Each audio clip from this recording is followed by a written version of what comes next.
Velishme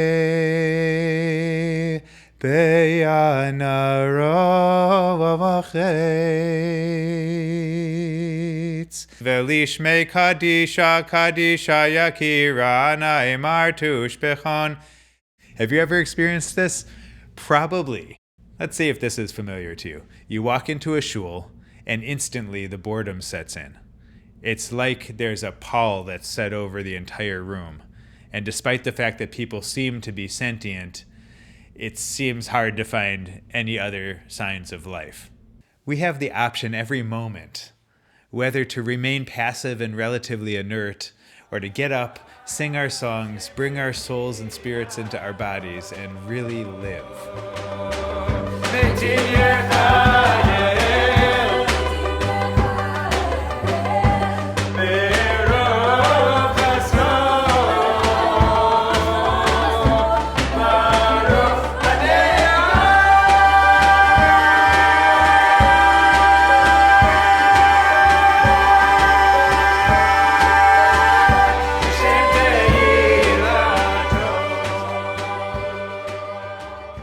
My name is Joey Weisenberg, and for the last 20 years I've been composing and teaching Jewish spiritual music around the world.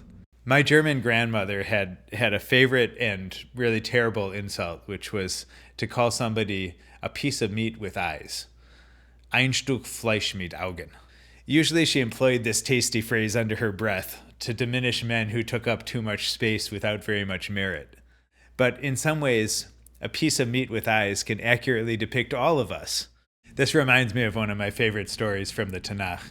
It's in Ezekiel, and Ezekiel is having this dream, this vision, this prophecy in which he goes into a valley and notices that it's full of hundreds of thousands of bones.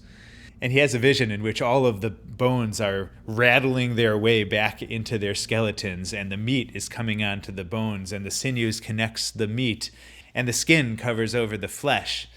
And then the breath of life is breathed into them, and they stand up on their feet.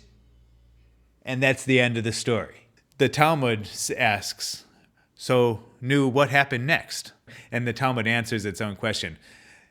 Amdu raglehem, they stood up on their feet. Ve'amru shira, and they sang a song. Ve'metu, and they died.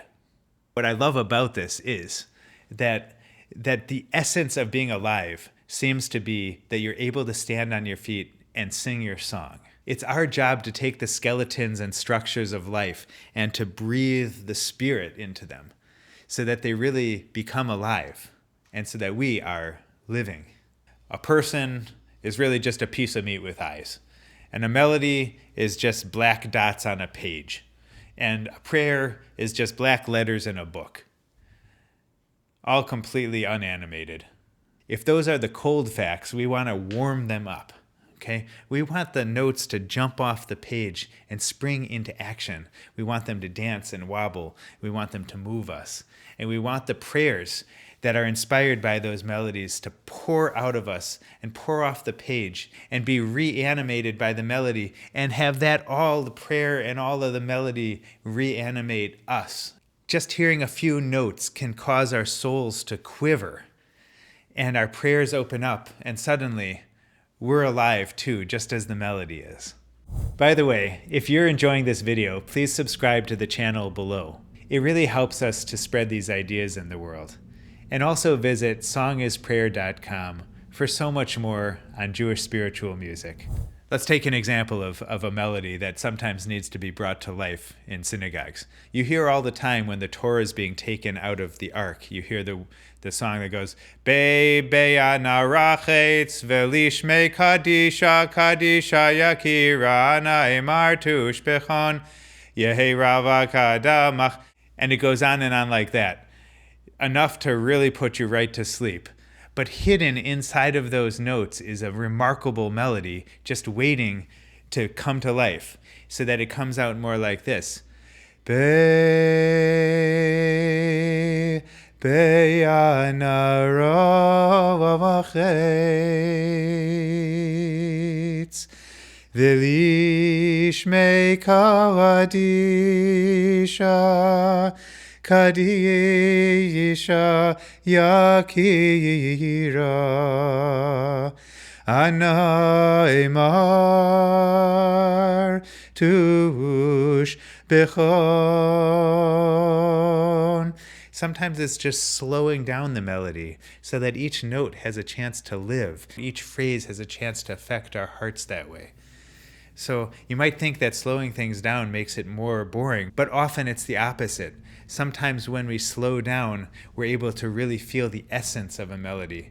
Not only that, but people can sing along and the harmonies come out.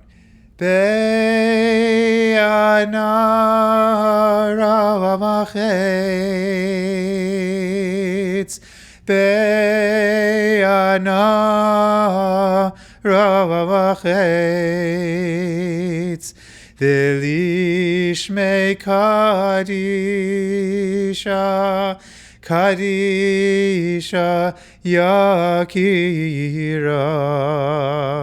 Ana Emar Tush Bechon.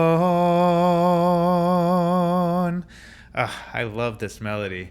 And when it's slow enough to really hear the movement of it, I find the melody coming to life and I feel myself coming to life. As musicians or as singers or just as people, it's our job to breathe the breath of life into the old melodies and to let them move us spiritually, just as they vibrate themselves into the world. It's in this way that a melody, even every week or over time, can go through a trias hamesim. It goes from the bones and back into the full life. There's a whole story about this from the Yiddish writer A.L. Peretz, who wrote a story called A Gilgul Fun a Nigun, which is the transmigration of a nigun, of a melody. Once the melody was young and fresh, and it jumped into life, but then it slowed down and it dragged its feet, and it almost disappeared from the world until it's suddenly reappears in the world because an old man remembers it at just the right time. It's important that in the whole Jewish tradition, song is both the melodies that we sing, and it's also the unfolding of the story of our lives. It's the way we hum and the way we vibrate in our limited time on this earth. And so the Talmud asked after the Ezekiel bones story unfolded, it said, so they stood up and they sang a song, but knew which song did they sing? And I love that question, and I want to leave you with that question as well. Which song will you sing in this world, in the brief moment we have to be alive? And that's my challenge to you. This week, whether you're going to shul or wherever else you find yourself, try to focus on bringing energy and life into at least one moment.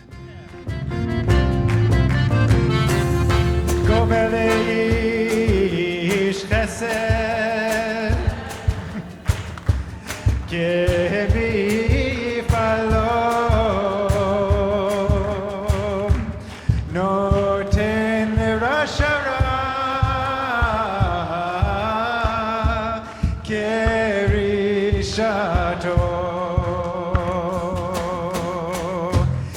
If you're enjoying this, consider subscribing and liking the YouTube channel below. It really helps us to spread these ideas and the music in the world. And for even more connection, check out songisprayer.com to join our email list and to explore in-depth resources in Jewish spiritual music.